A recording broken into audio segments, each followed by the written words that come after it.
Di tanah Kanaan yang sunyi, di bawah langit malam yang penuh bintang, seorang anak muda bernama Yusuf terbangun dari mimpi yang menggetarkan. Mimpi itu begitu jernih, seolah kenyataan. Ia berlari menemui ayahnya, Nabi Yakub, dan berkata, "Ayah, aku bermimpi melihat 11 bintang, matahari, dan bulan bersujud kepadaku." Nabi Yakub menatap putranya dengan tatapan lembut. Ia tahu, mimpi ini bukan sembarang mimpi. Ini adalah pertanda masa depan yang besar. Namun, ia juga merasakan bahaya yang mengintai dari rasa cemburu saudara-saudara Yusuf. Dengan suara pelan, ia berpesan, "Wahai anakku, jangan ceritakan mimpi ini kepada saudara-saudaramu. Mereka bisa merencanakan sesuatu yang buruk." Tapi nasihat seorang ayah tak selalu bisa membendung kedengkian. Saudara-saudara Yusuf sudah lama merasa ayah mereka lebih menyayangi Yusuf. Wajahnya yang tampan, kelembutannya, dan akhlaknya yang halus membuat mereka iri. Hingga pada suatu pagi, kecemburuan itu memuncak. "Bagaimana kalau kita jauhkan dia dari ayah?" bisik salah satu dari mereka. Rencana gelap pun terbentuk. Mereka meminta izin Nabi Yakub untuk membawa Yusuf bermain ke padang rumput. Awalnya Nabi Yakub ragu. Firasatnya tidak tenang, namun setelah didesak berkali-kali, ia mengizinkan dengan satu pesan, "Jagalah Yusuf, jangan biarkan ia diserang serigala." Namun, saat matahari naik tinggi, janji itu mereka lupakan. Mereka menyeret Yusuf ke tepi sebuah sumur tua. Yusuf yang tak berdosa menatap bingung. "Kakak, apa salahku?" Tapi hati mereka telah dibutakan oleh iri. Mereka menurunkannya ke dalam sumur, meninggalkan adik mereka sendirian dalam kegelapan. Di dasar sumur, Yusuf menengadah. Hanya ada setitik cahaya dari lubang di atas. Namun dalam kesunyian itu, hatinya tetap kokoh. Ia seakan mendengar bisikan ketenangan, isyarat bahwa Allah tidak akan pernah meninggalkannya. Menjelang sore, para saudara pulang sambil menangis pura-pura.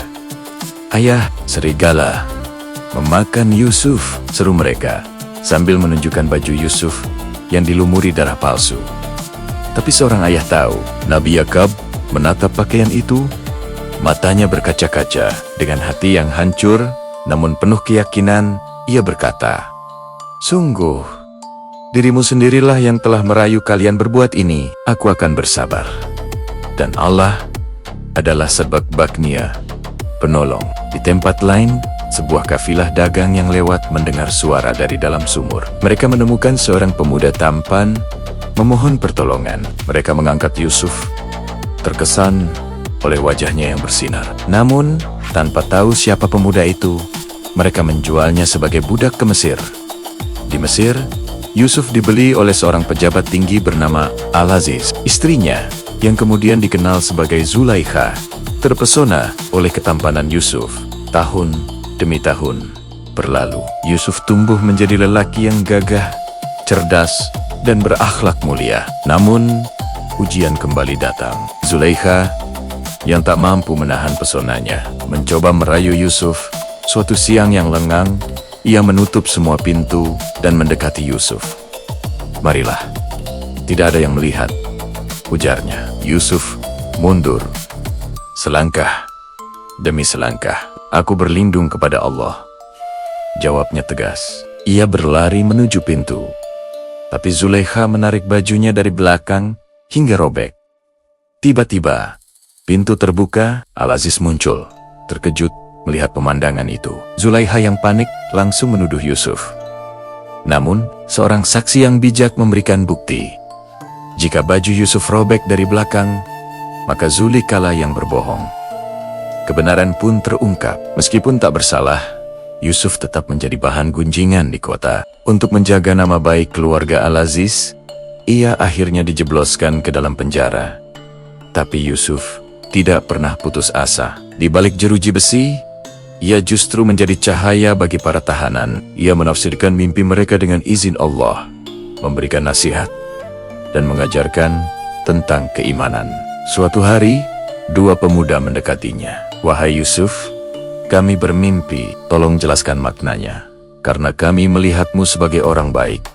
Yusuf menafsirkan mimpi mereka dengan tepat. Salah satu dari pemuda itu kelak akan bekerja di istana raja. Beberapa tahun kemudian, Raja Mesir sendiri mengalami mimpi yang aneh.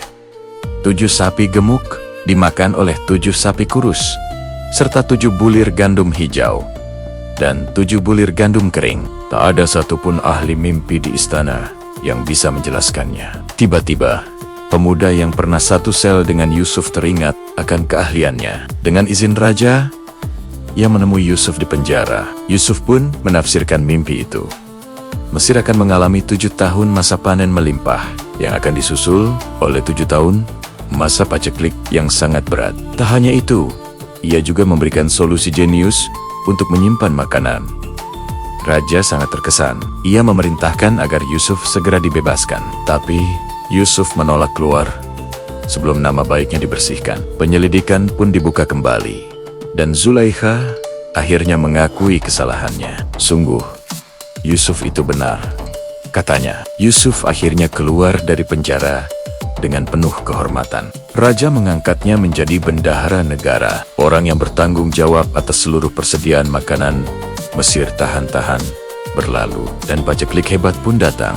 Persis seperti yang diramalkan, orang-orang dari berbagai negeri berdatangan ke Mesir untuk meminta makanan. Di antara mereka, tanpa disadari Yusuf, adalah saudara-saudaranya sendiri. Mereka yang dulu membuangnya ke sumur kini berdiri di hadapannya, menunduk hormat. Mereka sama sekali tidak mengenali bahwa penguasa yang agung di hadapan mereka adalah adik yang pernah mereka khianati. Yusuf mengenali mereka, namun ia menahan diri.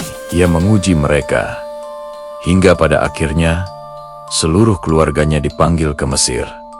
Ketika Yusuf akhirnya menyingkapkan jati dirinya, saudara-saudaranya gemetar ketakutan. Mereka tak sanggup menatap matanya. Namun, Yusuf tersenyum lembut. Tidak ada celah bagi kalian hari ini. Allah telah mengampuni kalian, dan Dialah yang Maha Penyayang. Momen paling mengharukan pun tiba. Nabi Yakub yang sudah tua akhirnya sampai di Mesir. Yusuf memeluk ayahnya. Air mata yang selama ini ia tahan akhirnya tumpah. Saat itu, juga mimpi masa kecilnya menjadi kenyataan. Ayah dan ibunya berdiri di hadapannya, dan 11 saudaranya menunduk dalam penghormatan. Inilah makna mimpi 11 bintang, matahari, dan bulan yang bersujud kepadanya. Di bawah langit Mesir yang biru, Yusuf berdiri tegak sebagai seorang nabi yang teruji oleh kesabaran, fitnah, dan godaan. Namun, selalu dijaga oleh kasih Allah yang tak pernah meninggalkan hamba-Nya yang ikhlas. Terima kasih sudah menonton. Jika kalian menyukai kisah-kisah inspiratif seperti ini, jangan lupa untuk like, subscribe, dan nyalakan lonceng notifikasinya. Sampai jumpa di video berikutnya.